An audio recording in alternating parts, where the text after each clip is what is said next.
Karen woke at 3 a.m. to the sound of chainsaws. She stumbled to her back window to see dark figures dismantling the fishing lodge by floodlight, working with the desperate efficiency of people trying to erase evidence. Her phone showed 17 missed calls from Margaret Chen. She threw on clothes and marched outside, her phone flashlight cutting through the darkness. "Stop!" she yelled across the water. "You can't just tear it down." The chainsaws fell silent. In the sudden quiet, she could hear Margaret's voice carrying across the lake. "Keep working. We need this gone before sunrise." Karen called the police again. Officer Rodriguez arrived 20 minutes later, looking like he'd rather be anywhere else. "Ma'am, technically they're removing an illegal structure from your property," he said wearily. "Though the way they're doing it," he gestured at the mess of lumber and debris floating in the lake, "this is going to be an environmental nightmare." By dawn, the lodge was gone, but Karen's lake looked like a disaster zone. Broken boards, nails, and construction debris littered the shoreline. Oil from the chainsaws created rainbow slicks on the water's surface. The dock had been torn away so roughly that it left jagged pilings sticking up like broken teeth. Karen stood on her deck, surveying the destruction, when her doorbell rang. She opened it to find Margaret Chen, flanked by 2 other board members, all looking like they hadn't slept. "Karen, we need to talk," Margaret said quietly. They sat in Karen's living room, the awkward silence broken only by the sound of cleanup crews working outside. Margaret's usual composure had completely cracked. "The attorney says we're looking at a lawsuit that could bankrupt the HOA," Margaret began. "80,000 for the lodge, plus environmental cleanup costs, plus your legal fees, plus punitive damages for trespassing." Karen said nothing, letting the weight of it settle. "But that's not the worst part," continued board member Janet Sterling, a usually mild-mannered retired teacher. "Walsh admitted this morning that she knew the easement claim was questionable from the beginning. She advised us to proceed anyway, hoping you wouldn't have the resources to fight it." The betrayal hit Karen like a physical blow. "She knew you were stealing my property. The firm is claiming they'll handle any legal consequences," Margaret said bitterly. "Easy promise to make when it's our community that gets destroyed in the process." Karen looked out at her ravaged lake, then back at the 3 women who looked like they'd aged years overnight. For 15 years, she'd been the neighborhood enforcer, the woman who made everyone's lives a little harder in service of property values and community standards. Now she was watching that same community tear itself apart. "What do you want from me?" she asked finally. Margaret leaned forward desperately. "Help us. You know property law better than anyone in this neighborhood. You've fought these battles before. Help us go after Walsh's firm for malpractice. Help us prove we were victims too." Karen stood and walked to her window. The cleanup crews were pulling debris from the water, but it would take months to repair the ecological damage. Her private sanctuary was ruined, but something else was stirring in her chest, a feeling she hadn't experienced in years. "Purpose. I'll help you," she said finally. "But there are conditions. First, the HOA pays for complete environmental restoration of my lake. Second, Margaret steps down, and I take over as president." Margaret's face went through several emotions before settling on resignation. "Karen, after this disaster, I don't think anyone will oppose you." Karen nodded curtly. "Third, Walsh's firm doesn't just pay damages. They face criminal charges for fraud." As the 3 women left, Karen remained at her window, watching the sun rise over the devastation. She'd won, but victory felt hollow. Her lake was destroyed, her community was fractured, and she was about to become the leader of a neighborhood that half feared and half hated her. But as she watched a great blue heron land delicately on one of the broken pilings, the same species that Harold used to photograph every morning, she felt something shift inside her. Maybe it was time to stop being the enforcer and start being the protector. Her phone buzzed with a text from an unknown number. "Nice work destroying the community, Karen. But we're not done yet. A friend." Karen stared at the message, her blood running cold. She'd assumed the fishing lodge incident was over, but apparently someone else had different plans. Someone who knew exactly which buttons to push. She looked back out at her lake, where the cleanup crews worked under the watchful eye of the heron, and realized that winning this battle might have started a much larger war. Karen Whitmore stood frozen on her back deck, coffee mug suspended halfway to her lips, watching a construction crew hammer the final shingles onto what appeared to be a rustic fishing lodge on her private lake. The morning sun glinted off the pristine cedar siding and wraparound porch of the unauthorized structure that had seemingly sprouted overnight like a wooden mushroom. "Excuse me," she bellowed across the water, her voice carrying with the authority of someone accustomed to being heard. The construction workers paused their hammering and looked up with mild curiosity. "What do you think you are doing?" A burly man in a hard hat cupped his hands around his mouth. "Building the new HOA community fishing lodge, ma'am. Should be ready for the grand opening this weekend." Karen's coffee mug slipped from her fingers, shattering on the deck boards. In her 15 years as Willowbrook Estate's most vigilant homeowner, some might say most feared, she had never encountered such brazen trespassing.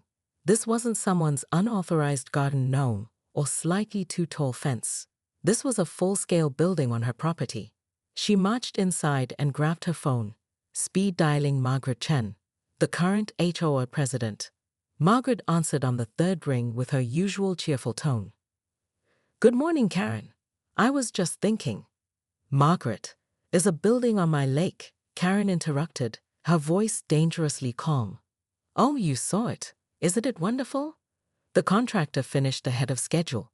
"We're planning the ribbon-cutting ceremony for Saturday.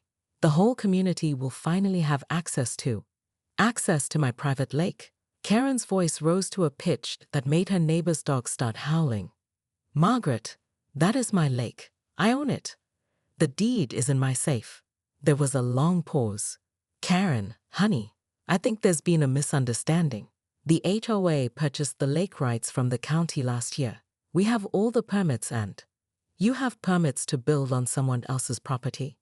Karen was pacing now, her bare feet slapping against the hardwood floor. "Margaret, I'm looking at a deed that says otherwise." "Well, I'm sure we can sort this out," Margaret said, though her voice had lost some of its cheerfulness. "Why don't you come to tonight's emergency board meeting? 7 o'clock at the community center." Karen hung up and immediately called the police. 20 minutes later, Officer Rodriguez stood in her living room, examining the deed with a furrowed brow while she pointed dramatically toward the lake. "Ma'am, this document does appear to show you own the lake and surrounding 30 acres, he said slowly. "But there's also this." He held up a tablet showing the county's recent filing. The HOA claims they purchased lake access rights from the county through an old easement law. Karen snatched the tablet and scrolled through the legal document. Her face grew redder with each paragraph. "This is impossible. You can't sell rights to private property without the owner's consent.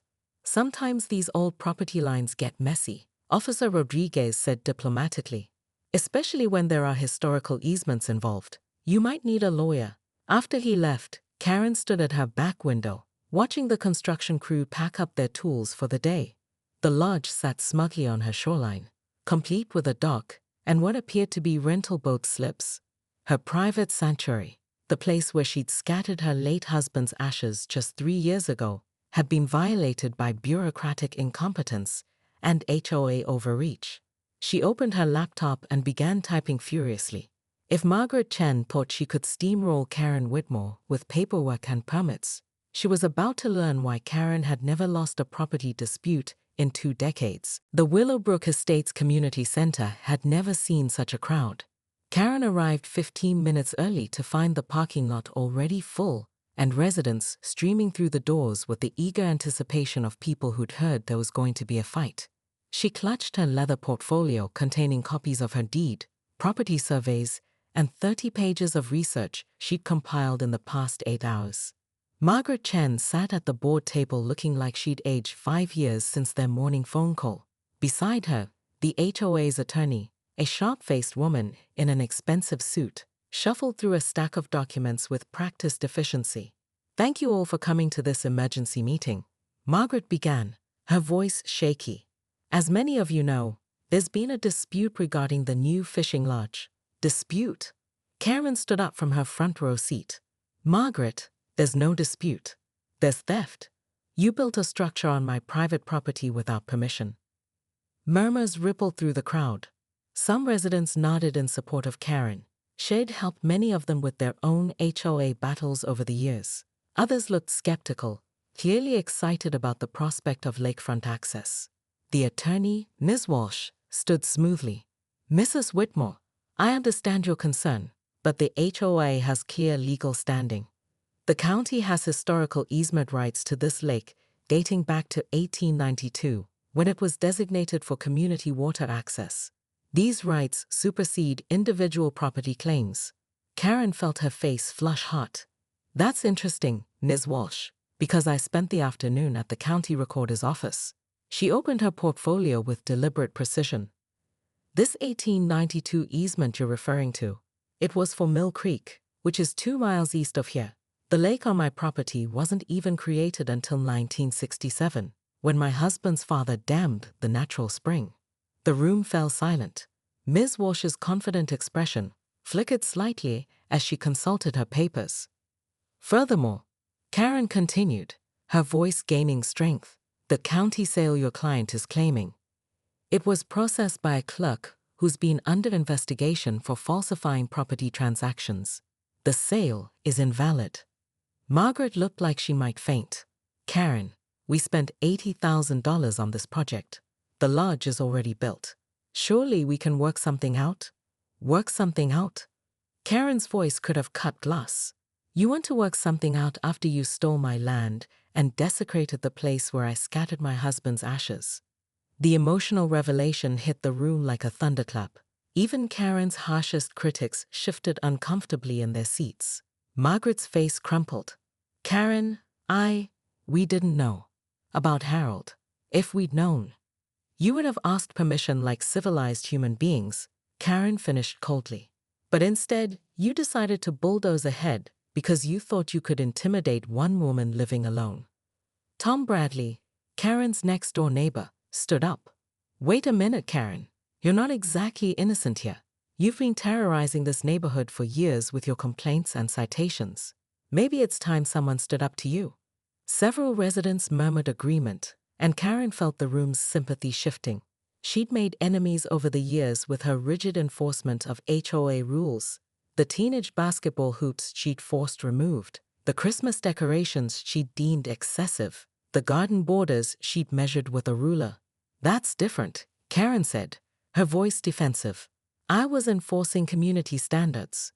You were being a tyrant, Tom shot back. And now you want us to feel sorry for you because someone finally did to you what you've been doing to everyone else for 15 years.